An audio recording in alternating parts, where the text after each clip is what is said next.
You ain't so tough with that bad boy talk. You ain't so tough with that bad boy talk. I'ma get it how I'm living, I'ma walk the walk. Outline my lines, I rap through thought. Hello friends, how's it going? Welcome back to the channel Football Therapy with me, your host Jan. Another beautiful day in the world of Chelsea Football Club. 2 points off the top of the Premier League, and in fact, if Chelsea can break the hoodoo away at Goodison Park and win, they'll go top of the Premier League table, if but for a few hours or whatever it is. But I mean, who saw this coming in late December, I'd say? That is terribly exciting stuff. A 100% record in the Conference League. Maybe not such a blockbuster story, but there's loads of positive stories in there. We've got 4 hat-trick scorers already this season. Palmer, he scored 4 of the Ruddy Blighters. Madueke, of course, Nkunku. And now young Mark Gue. We are going to speak a little bit about Gue and Nkunku. We're going to speak about players leaving in January. And we're going to speak about the game away at Goodison Park. So there's lots to get into, of course. And as always, I'll thank you for joining me, friends. Yeah, you can support the content. It's super simple. Just drop a like on the video. And if you do return, why not subscribe, eh? Why not subscribe? And if you do subscribe, hit the sweet bell, baby. Alright, mate. Yes. So before we speak about Everton and the game away at Goodison Park in the Prem, let's talk about Maresca. He did speak in his pre-match press conference about a few things. Young players not being happy. Of course, the league phase is now concluded. We won't play in the Europa League until March. Is it March? It's a Conference League, should I say. It's a while now, so these extra games, especially remember, we're out of the League Cup. The available minutes are suddenly going to drop out a lot. So there's a lot of talk. We know there's reports actually that Mark Gue wasn't overly happy because obviously Nkunku or Jackson's doing super well. So you know what? Let's start off with the forwards then. The talk with the strikers, because that kind of makes sense. So we've got Jackson, Nkunku, and Mark Gue. Now Jackson is undisputed Chelsea starter in the strongest 11 right now. And it's not just because he's good at scoring. I'd argue he's not as good as a finisher as in Nkunku, but he's just way more appropriate for the way we play. And Maresca's gone on record waxing lyrical about how this guy presses, and you can see it. And he's just, he's not moving. He's getting better. He's great. Nico Jackson is Chelsea's number 1 striker. Now, Maresca's come out and said Mark Gue's not been so happy. We need to remember, right, that yesterday we had loads of teenagers. We had 4 academy 18-year-olds play in the game, feature in the game, I believe, and 5 if you include Gue as just an 18-year-old. Because, hold on, we had Raksaki, we had the centre-back, we had Tariq George, and we had Champong. Yeah, 4 18-year-old academy players, and then 5 18-year-olds with Mark Gue. Now, you need to remember, guys, Mark Gue, right, he came to Chelsea, but he'd made 7 appearances for Barcelona. He'd scored a winner off the bench for Xavi, and he was like a high-profile, exciting player that Barcelona wanted to keep. They wanted to sign him onto a new deal. I believe the £5 million we paid for Mark Gue was actually a release clause, like an academy player release clause that we paid. Barcelona wanted to sign him onto a new deal, and obviously probably have a release clause of a lot more than that. But we just offered more money. You know, Barcelona, I know they pay like silly money, like way out of what Chelsea pay for wages. Like they don't have a wage structure like us. They'll give a Lewandowski, God knows what he earns out there. Do you know what I mean? All those players. But the non-sort of Galacticos, they get a lot less. But Chelsea were like, no, we'll give you 50 odd K a week, Mark Gue. You know, we'll give you good money because we believe, you know, it's worth it. You know, it's worth bringing you in and giving you this money. So he thought, all right, cool. You know, I've got to earn my minutes, but I'm a first team player, and he is a first team player, by the way. You know, he is. He's starting European games. He did feature in the first game of the Premier League. Did he come on against City? I believe he did. But he's since been frustrated for minutes. Now, he looks good. He looks like an absolute pressing maniac. And you can, you know, scoring a first half hat-trick at home can only do you good. Now, it's worth mentioning this because I have long been hammering this drum. Christopher Nkunku isn't a striker. I've been saying it ever since he's had his first experiment up there at the top. That he likes playing in central areas more than out wide, hence striker rather than touchline winger. But he is not a striker. And now Maresca is saying a few times recently in interviews and press conferences, Nkunku's not a striker. And we played him in his best position, of course. Yesterday he got a couple of assists, and another previous game, forgive me, I forget which one.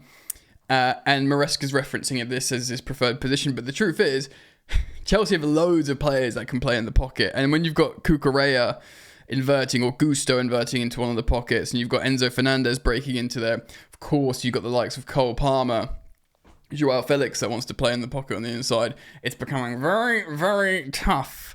Now, if Nkunku was a player that could really comfortably play on the left wing, and in the absence, of course, of Mykhailo Mudryk, with everything that's going on with him, he might be a little bit more happy.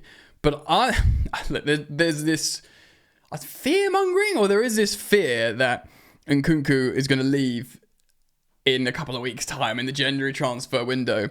I don't know if that's true. The briefed line from Chelsea is they back Nkunku, they want him.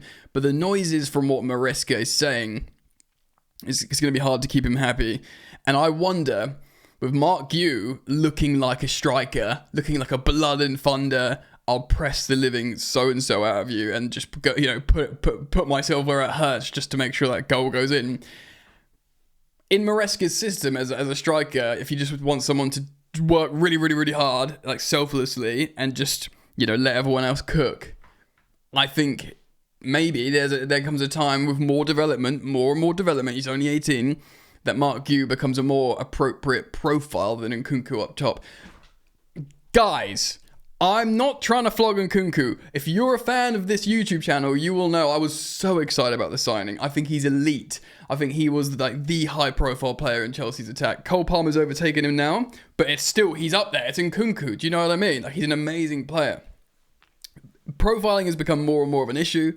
Of course, in the preseason with Pochettino, before he got injured, it looked like the whole attack was being built around Nkunku. Things have since changed, and they've changed to the point where Chelsea are actually really good, playing in a way that's very difficult for Nkunku. And with the likes of the emergence of Mark Yu, because he was also, the Chelsea manager was asked, should Yu go on loan? Like, this guy's just scoring a hat-trick, he looks good, he's 18. And Maresca said, no, these people and he could have said this about other players, but he said these people like Mark Yu, and of course Tyreek George and Joshua Chiampong have both been added to the first team now. They've got their seats in the dressing room. Their just sort of ceremonial thing was quite nice. 18-year-olds, but he's like, these guys are good. And they're good, that actually it's better that they're with us, learning about how we want to play, developing with us, than getting minutes out on loan.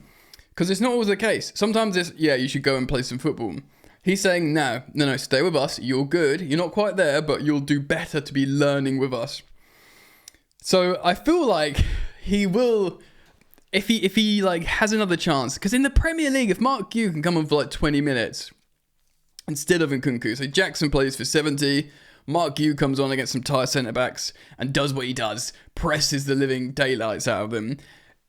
It's really good, basically. I kind of want to see it. So maybe there is a situation where I'm not saying Chelsea are going to sell Nkunku in January, but I do wonder if for one reason or another PSG came to Chelsea and say, in January, say if we give you 50 million quid, can we buy Nkunku? I think Chelsea go yes. And I think Nkunku probably says yes as well. Because he left PSG originally to get minutes. And he became who he was at Leipzig. I don't know. We'll see what happens with that. Let's move on. Quick one. Reece James is back training with the first team.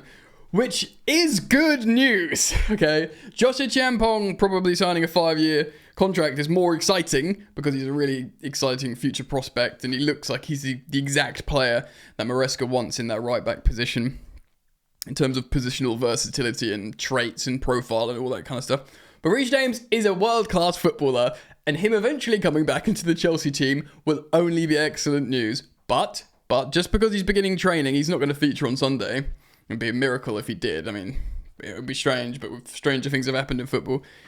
But it's we'll see what he does in training with the team, and we've just got to be extra careful with him. So, we're fortunate that we're in a position where this Mykhailo Mudryk story is fine. I mean, it sucks, but like it's not going to derail our season. And we're in a position now with Gusto, with Caicedo playing right back, with Joshua Champong, now a first team player, that Reece James's absence isn't going to derail our season. So it's good news, all right? Speaking of exits, Enzo Maresca has said about January, he was asked by Bobby Vincent in his pre-match press conference, in terms of players that are unhappy. He said, there are players, unfortunately, that didn't play a lot with us in all the competitions. So this is like Ben Chilwell, like Carney Chukwuemeka, and probably they are the first two who want to leave because they work every day, they train every day, and they want to play games. So yeah, Carney was out injured for a long time, he's back. I wonder if he's the kind of player. I thought he would have been one of these like pocket players that Maresca likes, but I don't think he is. We know Chilwell just simply doesn't fit. And he was very, very transparent about that early doors. Maresca, he was like, this guy, Chile is a really nice guy, but nah, it's not happening. Do you know what I mean? So they'll probably be the first two to go out. I think Chilwell should go to Man United if I was him. I mean, to be honest, no, I mean, that sounds kind of horrible because Man United are an absolute circus. But if you want to play in a position where your manager, really, really backs you, I think Amorim would look at him as a left wing back and go, yes. He'll get paid lots of money playing for Man United, and he'll be with his best mate, Mason Mount. So, shit, you know what I mean? But they are the two, I think. But who knows, this is Chelsea, guys. There will always be transfer news stories. And, of course, you can follow them right here on Football Therapy. Just make sure you're subscribed. Okay, next up, we are going to talk about the game this weekend. Alrighty. So, Everton had not the worst result last time out. They played Arsenal and they got a 0-0 draw, which is pretty decent, really. This is how they lined up. They had Calvert-Lewin back in. I mean, Breuer came off the bench. He won't be able to play for us, though, because we are his parent club. I mean, look at this. Look, I mean, Doucouré, good player. Calvert-Lewin can be a good player. Harrison can be a good player. Branthwaite, if he finds form, is a good centre-back. Jordan Pickford has the capacity to have an absolute worldy performance against anyone. They will be, despite playing at home, they will be hard to break down. Of course, the news story here is, guys, we have a terrible record at Goodison Park. Long has it been an issue for us. But we had a terrible record against Brentford at home. Played 3, lost 3 until last weekend. We had a terrible record after international breaks. And Maresca seems to be remedying all these terrible records. So we can pray together that he will remedy this Goodison Park hoodoo. So how are we going to line up? Should we build a lineup together, gang? I think we should. Using footbin.com. In goal, it will be Sanchez. We all know it will be because he's the undisputed number one. He did play well last time out. He is an anomaly. I could watch this guy for 3 seasons playing well and I wouldn't trust him. I just have such trust issues with him now. But, again, I want him to do well because if he does well, we are good. Now, this is tough because Vega did play midweek and Cucurella is suspended. So what I think is going to happen is we're going to see Malo Gusto come in and play in the left-back role, which we've seen him do before, which I actually think we'll see him inverting into the sort of pocket there. And with that, I can see Moises Caicedo doing the right back thing again, or maybe tucking in. And to be honest, if Caicedo's inverting into midfield, it means Gusto is going here. Oh, it's tough. I might change my mind. I'm going to change my mind. I'm going to put Gusto at right back, and I am going to put Badiashile at left back because he is a left footer. And if Gusto inverts into the right pocket there, Badiashile will make the left of a back free, which will make total sense as a left-footed left centre-back, which means Colwill will be the sweeper in the middle, which suits his game perfectly because he's an immensely talented passer of the football. Wesley Fofana. Everyone's fit, apparently. is Wesley Fofana good to come back? Because he said everyone mentioned. I mean, I'm a bit confused now because it could be Tosin. I'm going to write Fofana because I think... Or is he out for a while? I'm confused. I'm going to write Tosin because Tosin played last time out. It's a safe bet.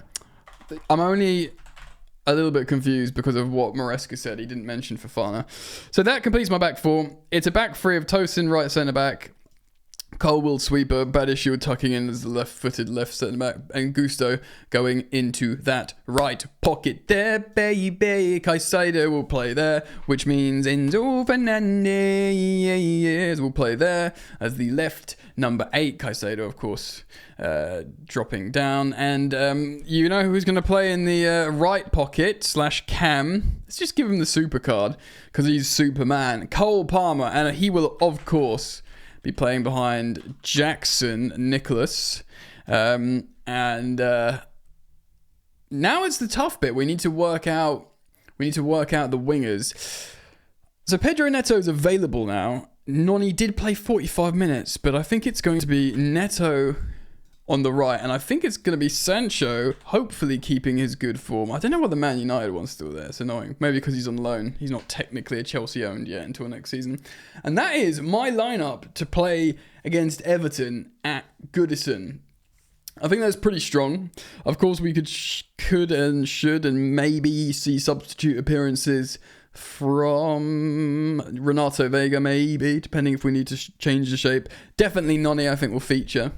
Definitely Noni will feature either on he'll either come on for either winger, because if he comes on for Sancho, Neto will just move over. To be honest, Sancho can play on the right as well, but Noni can't. So it will be, either winger could come off for Noni, and then the remaining one will play on the left. And Kunku, I mean, Joao Felix is fit now. He was ill, I think. He was unavailable. I want to see more of Joao Felix. He's a great footballer.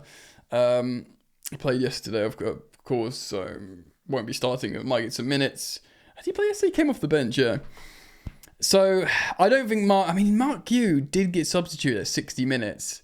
I wonder if he'll be taken to the squad because he'll be really interesting here. But the issue is it's not going to be like them playing out of the back and knocking it round with Yu pressing them. They're going to be in a low block because of Sean Dyche's Everton. So I reckon it will be less Mark Hughes and probably be more Christopher and Kunku's in terms of small, technical, tight spaces. This is tough. How is this going to go? Man, this is... I just can't call it. I never think we're going to keep a clean sheet just because of where we are in our development and we're like young or whatever. But I do... They don't score a lot of goals, Everton. They are at home. There's going to be a good atmosphere. They've come off getting a point off Arsenal away. They'll see Chelsea as a team they can absolutely get at. I am going to go for a Chelsea win to break the bad hoodoo, but I think it's going to be tight, and I think it will be by 1 goal. I'm going to go for a 2-1 Chelsea win, which I will absolutely take all day long, of course. And, just goals from the regular man, if it's Palmer and Jackson, that'd be great. Just keeping up that relationship, that developmental stuff, the productivity, and I'll be very, very happy with that. Yeah. Guys, let me know your thoughts. Let me know your lineups, your score predictions, what you think will go down. We spoke about the transfer news and all that stuff early doors and Reece James. So leave your comments down below. Thank you for liking. Thank you for subscribing. And I'll hope to see you back here soon. Peace.